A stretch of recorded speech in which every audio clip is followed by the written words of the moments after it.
La vision a vraiment été la chose essentielle pour Simon. Elle a eu en lieu de multiples effets. Voici un vieil homme qui, d'après la loi naturelle, est parvenu à la fin de sa vie. Les gens auraient pu dire à son sujet, nous ne sommes pas étonnés d'apprendre que le vieux Simon soit parti. Mais la vision l'a maintenu vivant. Il ne pouvait pas mourir parce qu'il a eu une vision donnée par Dieu. Le Saint-Esprit lui avait dit qu'il ne mourrait pas avant qu'il ait vu le Christ du Seigneur. Mes yeux ont vu. Voici un homme qui voit dans son vieillage et il y a une puissance dans cette vision qui le projette en avant et repousse la mort, faisant d'elle un domestique plutôt qu'un seigneur. Il peut dire à la mort, tu dois attendre mon heure, le temps du Seigneur. La vision l'a maintenant maintenu vivant et a transcendé le cours ordinaire des choses, faisant de lui le maître et lui donnant de l'ascendant. Tout ce qui aurait pu signifier quelque chose par rapport à sa vie normale et au nombre de ses jours sur la terre doit être transposé dans le domaine spirituel.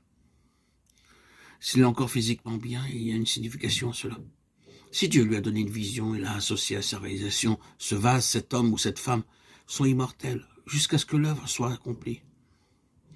Nous pouvons dire avec le psalmiste, je ne mourrai pas, mais je vivrai, psaume 118, 17. Mais vous devez être possédé par la vision de l'intention de Dieu, de telle manière que votre vie soit liée à elle.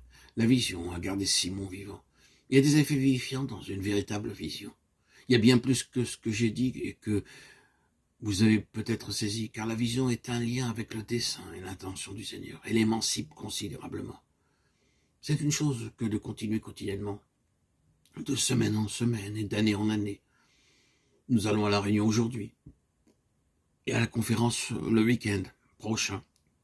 Cela se répète. Et c'est ainsi que la routine de l'activité du service chrétien peuvent constituer quelque chose.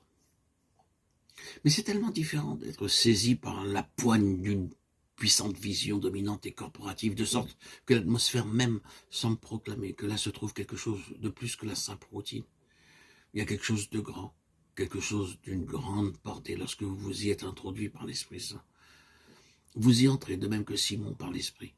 Voyez que vous n'avez pas simplement adhéré à quelque chose comme si vous étiez dans un attelage qui va de l'avant sans véritable direction, tantôt à droite, tantôt à gauche, mais que vous êtes dans un mouvement comme les roues de la vision d'Ézéchiel pleine de vie, allant résolument en avant. Quelle grande vision que celle de celui qui est sur le trône. Il y a une grande différence.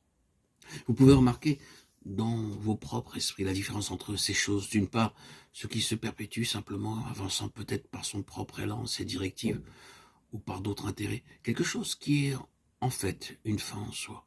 D'ailleurs, il importe peu que vous y soyez ou pas. Mais d'autre part, il y a ce qui est tellement différent et qui se trouve en droite ligne avec le grand dessein de Dieu, dans la puissance de l'Esprit Saint, démontrant quel grand Dieu préside actuellement à l'accomplissement de ces choses.